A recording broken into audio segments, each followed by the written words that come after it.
Pranams to all the blessed beings. We will start today's discussion with the definitions of yoga as it is given by different scriptures and great gurus over the last few thousand years. In the previous class, we did study about what was Patanjali's description of yoga in the second sutra of the Samadhipada. Now this is the right time for us to have an overall idea as to what yoga is according to different people. We will start with 600 BC. Panini was a great guru who wrote Katyayana, a book on Sanskrit grammar. Now he has three vyakhyana or definitions for yoga. He uses the word yuj. Yuj means to yoke or to unite. It is a kriya pada or a verb. The first definition he says yujir yoge. That means to unite is yoga. When we say to unite is yoga, unite what with what is the question. At this stage, we will understand that it is the union of body, mind and spirit. Now, the second definition that he gives is yuj samadhou. That means samadhi sthiti is yoga. What is samadhi? In today's vocabulary in the Indian subcontinent, samadhi is the final resting place after one dies. Now, in an embodied living form, what samadhi meant was to completely dissociate from the body and mind, or reach a stage of no body, no mind, even as they lived as human beings, and that state was an extremely stable state of mind, or the consciousness rose above the mind and body. That is what he means when he says yuj samadhau. Samadhi in English is translated as spiritual absorption. And the third vyakhyana or definition he gave was yuj samyamane. Now what does samyama mean? Samyama means restraint. So he says we restrain the mind to such an extent that it completely ceases to act, and that is yoga. Now coming to 245 BC, Patanjali, another great teacher, wrote Patanjali Yoga Sutra, which is the pinnacle of all the textbooks of yoga. He in his second sutra in the Samadhipada or Prathama Adhyaya says Yogas Chitta Vritti nirodhaha. That means cessation of all the fluctuations or activities of the mind is yoga. Here again, yoga is described to mean cessation of activity of the mind. Now coming to what is called as Vedanta. Vedanta is the philosophy that came out of the last layer of Vedas, the Upanishads. Vedanta uses a word called Atman or Jivatma to refer to the God within us or the soul within us. And there is a Paramatman, which is a universal soul or the Creator himself. So in Vedanta, what yoga means is Jiva Deva Samarati. That means the union of individual soul with the universal soul. Now we will come to Kathopanishad.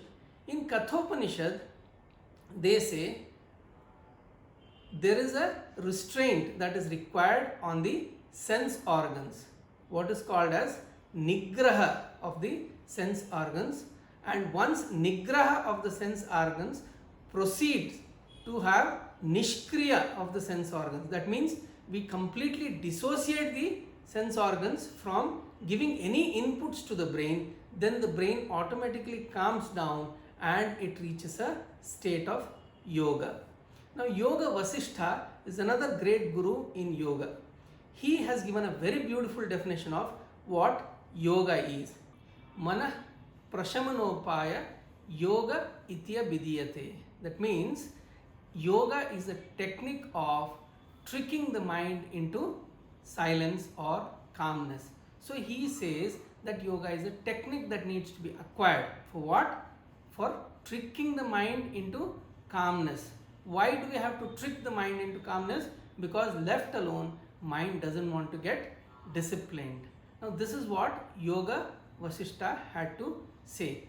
Then comes the greatest textbook of psychology, that is Bhagavad Gita, in which Krishna, the greatest psychologist that the mankind has ever known, is counseling Arjuna, the confused human being, about what life is and what dharma is all about. In the second chapter, which is Sankhya Yoga, Sankhya is a philosophy and so is yoga. So the second chapter in Bhagavad Gita is Sankhya Yoga. In Shloka 48, Krishna tells Arjuna, Samatvam Yoga Uchayate.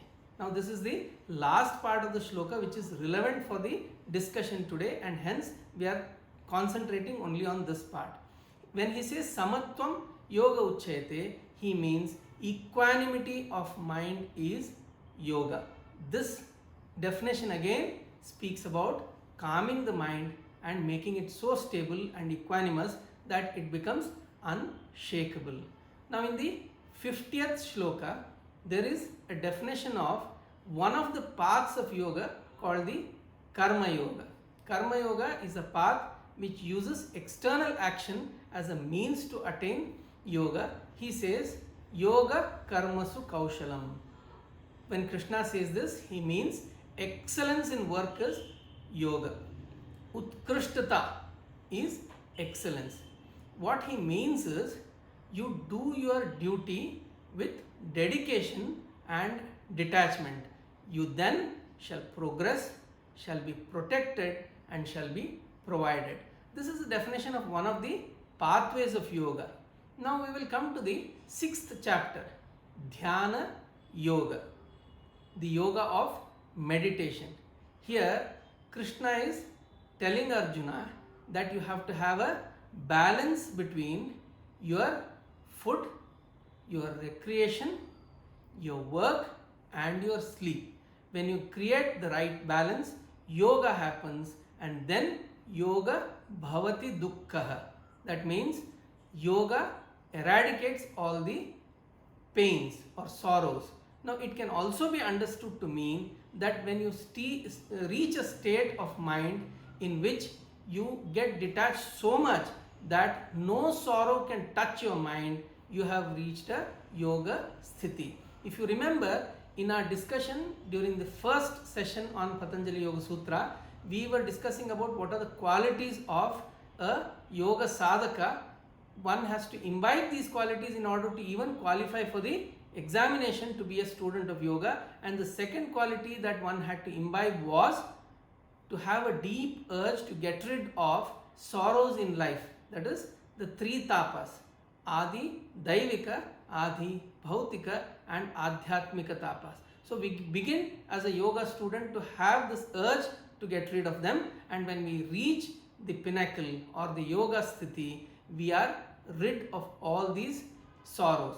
The second definition that we had, and the best definition, is from the Gita, that is Samatvam Yoga Uchayate. After this, we have something called as Hatha Yoga, which has defined what yoga is. Hatha Yoga is another path which leads to yoga state or yoga sthiti. In Hatha Yoga, one uses his body in order to reach a state of mental steadiness. In Hatha Yoga, there is a word called Kundalini Shakti. Now, what is Kundalini Shakti? We know that there is a creation because we are seeing and experiencing it. If there is a creation, there has to be a creator. Now, is it okay for the creator to only have the intention to create? No, he cannot create everything with only an intention. There has to be requisite energy for the creation. So, when the creator had this intention to create this universe, he also was helped by a certain energy of creation, and this energy was called as Shakti, his counterpart. Now this universal energy in yoga folklore is called as Shakti. Now in an individual human being, this Shakti has two manifestations. One is the dynamic or the active form of Shakti, and this is called the prana. Prana is also called as life force or bioenergy, which manages all the functions of the body. And there is also an inactive or a subtle or an unmanifest form of energy that is called as Kundalini. Kunda means a pit. Kundalini is the unmanifest or the dormant energy of creation that is there in every human being, and this is supposed to be lying dormant in the Mooladhara chakra, at the bottom of the pit of the pelvis of a human being. In Hatha Yoga, what they do is they arouse this Supta or dormant Kundalini energy and make it flow through a nadi called Sushumna, an astral tube which is moving straight from Mooladhara, which is present at the perineum, directly in front of the Merudanda or spine, and reaches Sahasrara or the vertex where it opens the door and the individual soul meets the universal soul. At that point, what is supposed to happen is Nadanusandhana.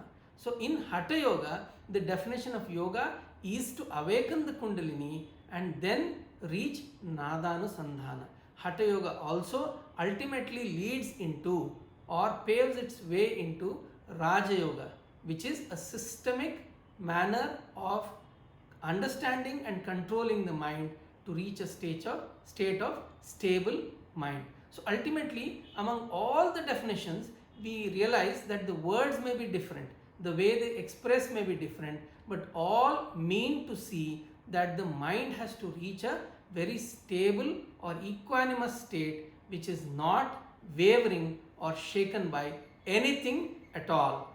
This is what is yoga all about. So in the next class, we will discuss about what Patanjali had to say in his third and fourth sutras. Pranams to all of you.